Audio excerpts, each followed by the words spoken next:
Hello' friends, আজি আপোনালোকৰ মাজলৈ লৈ আহিছোঁ এনেকুৱা এটা ৰেচিপি, যিটো ৰেচিপি আপোনালোকে মৰ্ণিঙতো খাব পাৰে বা ইভিনিঙতো খাব পাৰে। এইটো আচলতে এটা ব্ৰেকফাষ্ট ৰেচিপি, এটা স্নেক ৰেচিপি হিচাপেও আপোনালোকে খাব পাৰে। ঘৰত সৰু ল'ৰা ছোৱালীকো বনাই হ'ব পাৰে, বা এনেকুৱা নহয় যে ব্লাড চুগাৰ আছে, প্ৰেছাৰ আছে, চব মানুহে আচলতে এই ৰেচিপিটো খাব পাৰে। আহকচোন ৰেচিপিটোনো কি আছে চাওঁ আহক।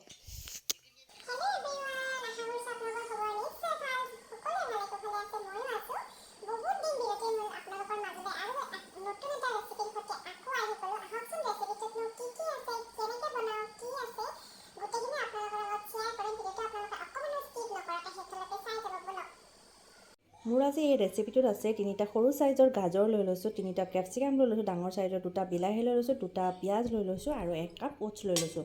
ওটছেৰেনো মই আজি আপোনালোকৰ লগত কি ৰেচিপি শ্বেয়াৰ কৰিম, আপোনালোকে ভিডিঅ'টো শেষলৈকে চাই যাব। আহকচোন আমি আগতে গোটেইখিনি কাটি মেলি ৰেডি কৰি লওঁ, তাৰপিছত মই দেখুৱাই আছোঁ, ঠিক আছে।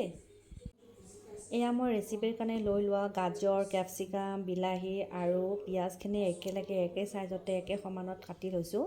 এতিয়া মই ৰেচিপিটো বনাওঁ, আপোনালোকে ভিডিঅ'টো চাই যাব। আহকচোন মইনো ৰেচিপিটো কেনেকৈ বনাওঁ, আহক।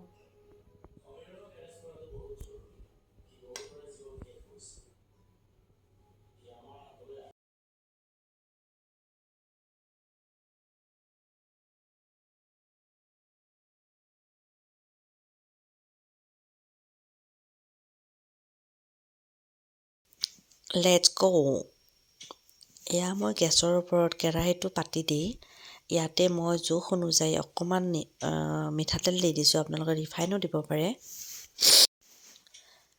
এয়া ৰিফাইনখিনি গৰম হোৱাৰ পিছত মিঠাই তেলখিনি গৰম হোৱাৰ পিছত মই ইয়াতে দি দিছোঁ সৰুকৈ কাটি ৰখা পিঁয়াজখিনি। এইখিনি দিওঁ মই অকণমান সময়ৰ কাৰণে গল্ডেন ব্ৰাউন হোৱালৈকে ভালদৰে ফ্ৰাই কৰি ল'ব লাগিব। তাৰপিছত মই ইয়াতে দি দিছোঁ সৰু সৰুকৈ কাটি লোৱা গাজৰখিনি দিওঁ মোটামুটি 2-3 মিনিটমানৰ কাৰণে ফ্ৰাই কৰি ল'ব লাগিব। তাৰপিছত মই ইয়াতে দি দিম কাটি ৰখা কেপচিকামখিনি। এইখিনি দিওঁ মই অকণমান সময় ভালদৰে ভাজি ল'ব লাগিব। এইখিনি ভাজি প্ৰায় হৈয়ে গৈছে। এইখিনি ভাজি হোৱাৰ মোটামুটি 2-3 মিনিট সময় ফ্ৰাই কৰিছোঁ মই। এইখিনি ফ্ৰাই হোৱাৰ পিছত এতিয়া মই ইয়াতে দি দিম কাটি ৰখা বিলাহীখিনি। বহুত বেছিকৈ চবখিনি মানে সকলো বস্তুখিনি মই সমান চাইজতে একে চাইজতে কাটিও লৈছোঁ, বা পৰিমাণটো একে সমানে লৈছোঁ। কম বেছি নকৰিব, এটা বস্তু বেছি হ'লে এটা বস্তু কম হ'লে মানে খাবলৈও জুতি নালাগে ন। গোটেইখিনি বস্তু মানে পাৰিলে একে সমানতে কাটিও ল'ব আৰু একে সমান পৰিমাণৰো লৈ ল'ব। লগতে মই ইয়াতে দি দিছোঁ হালধি আৰু জোখ অনুযায়ী নিমখ। এইখিনি দিওঁ মই হালধি নিমখখিনি দিওঁ মোটামুটি 2-3 মিনিট সময় ভালদৰে ফ্ৰাই কৰি লৈছোঁ। এইখিনি মোৰ ফ্ৰাই হোৱাৰ পিছত এতিয়া মই ইয়াতে দি দিম মানে কি কাপত যে লৈছিলোঁ মই ওটছখিনি দিওঁ এতিয়া মই গোটেইখিনি একেলগে মিক্স কৰাই ল'ম। মোটামুটি বহুত বেছি সময় ফ্ৰাই কৰিব নালাগে, 2-3 মিনিট সময় ফ্ৰাই কৰিলে হৈ যায়। এয়া মোৰ ফ্ৰাই হৈ গৈছে। পাৰিলে অকণমান আপোনালোকে বেলেগ মছলাও দিব পাৰে। আপোনালোকে ইয়াতে যদি দিব খোজে জিৰা, ধনিয়া, আজৱাইন চবখিনি মছলাই দিব পাৰে। মই আচলতে ইয়াতে বেলেগ একো মছলা দিয়া নাই। সেইখিনি ভাজি হোৱাৰ পিছত মই অকণমান পানী দি দিছিলোঁ। পানীখিনি দিওঁ মোটামুটি 1 মিনিট বা 2 মিনিট সময় ভালদৰে উতলাই লৈছোঁ। কিন্তু পানীখিনি লগে লগে শুকাই যায়, কাৰণ মানে ওটছটো অকণমান বিজলীয়া নিচিনা হয় ন, সেইকাৰণে সেইটো লগে লগে শুকাই যায়। তাৰপিছতো মই ইয়াতে 1 কাপ পানী দিছোঁ।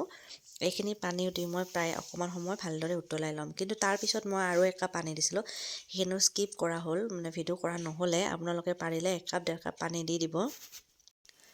পানীখিনি দি মোটামুটি মই 5 মিনিটমান সময়ৰ কাৰণে ভালদৰে গোটেইখিনি বস্তু সিজিবলৈ দিম।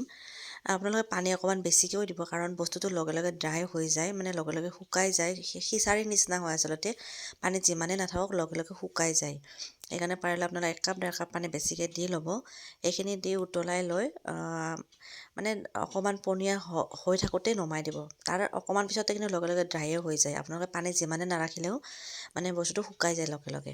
সেইকাৰণে অকণমান পনীয়া কৰি এৰিব। তাৰপিছতে এইখিনি প্ৰায় খাব পৰা ৰেডি হৈ গৈছে, চাওকচোন।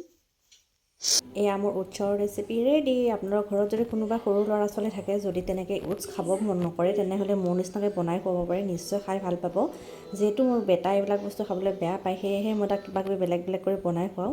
যিটো বস্তু সি খাই ভাল পায় মই তেনেকৈ বনাই খুৱাওঁ। আপোনালোকে ট্ৰাই কৰি চাব পাৰে। যদি আপোনালোকে মোৰ ৰেচিপিটো চাই ভাল পালে, প্লিজ কমেণ্ট এটা কৰিব। পাৰিলে পেৰুটো বন্ধুবৰ্গৰ লগত শ্বেয়াৰো কৰি দিব আৰু যদি নতুনকৈ মোৰ চেনেললৈ আহিছে প্লিজ মোৰ চেনেলটো ছাবস্ক্ৰাইব কৰিবলৈ পাহৰি নাযাব ঠিক আছে নেক্সট অন্য এটা ভিডিঅ'ত লগ কৰা আজিলৈ এৰিছোঁ বাই বাই